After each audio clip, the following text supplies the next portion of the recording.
Who we got in here today? Oh, look at Danny. Oh, she's just an adorable little thing, isn't she? Oh, look at that. Who's that goofy looking kid? Oh, it's Rob. Rob sure has gone through a lot of changes just like you kids. You know, he's shaving his face these days.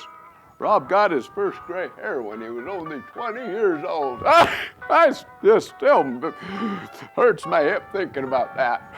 Oh, and who do we have here? Oh, that's a real wild card there.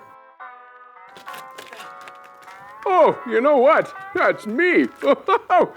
Yeah, I thought so. I still got the good looks, don't I? So Grandma says, I tell you what. But one thing we know for sure, we're all getting older these days. You know, there's scientists out there that are studying the effects of aging. Wouldn't it be fun or kind of scary to see what you look like when you get old like me? Well, let's go take a look. Come on.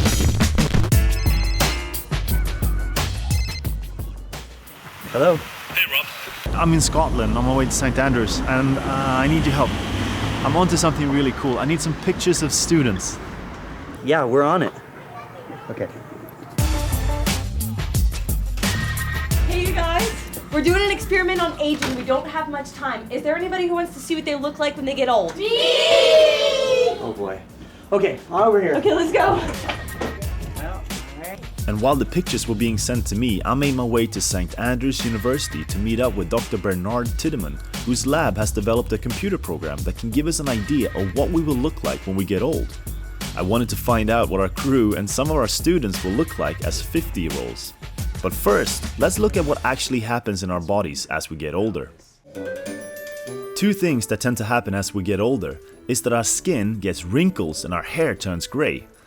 In the skin, collagen and elastin are proteins that work together to keep our skin and other tissues tight and firm and stretchy.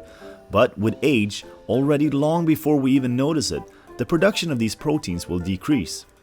Plus, the turnover of new skin cells may decrease a bit as well, and as a result, the skin cells lose rigidity and wrinkles will appear. Hair color is the result of melanin pigment in the hair follicles. With age, the amount of melanin going into the hair is also naturally reduced, and the hair turns gray. When this happens varies between individuals and is dependent on several factors, such as genetics and how we live. Oh, I see. So you take everything off around. The computer program first makes an average aging image of a set of faces. Just to give you an idea of how this works, this is for example what an average Untamed Science crew member would look like today.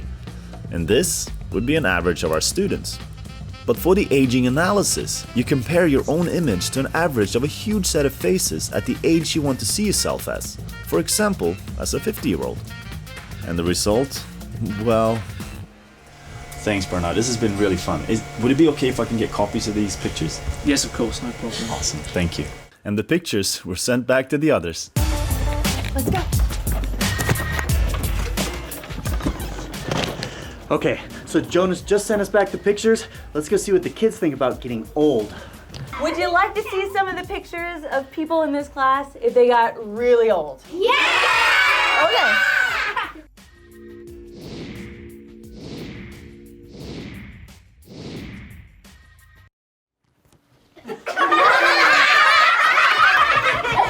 Well, it can of course be quite an interesting experience, seeing what you might look like when you get older.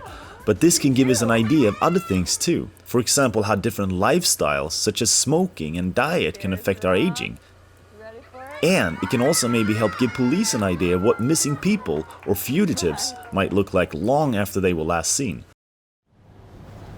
Well, that was really interesting. So we've learned that many factors cause aging, from cell division slowing down to pigment cells dying. One thing we know for sure is that it's natural to grow older, and it's interesting to understand what happens to our bodies in the future. Just another reason to never stop exploring your world.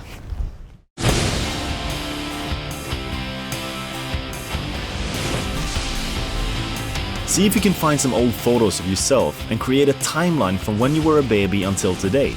Have some fun and see if you can continue the timeline by making some predictions of how you might look when you get older.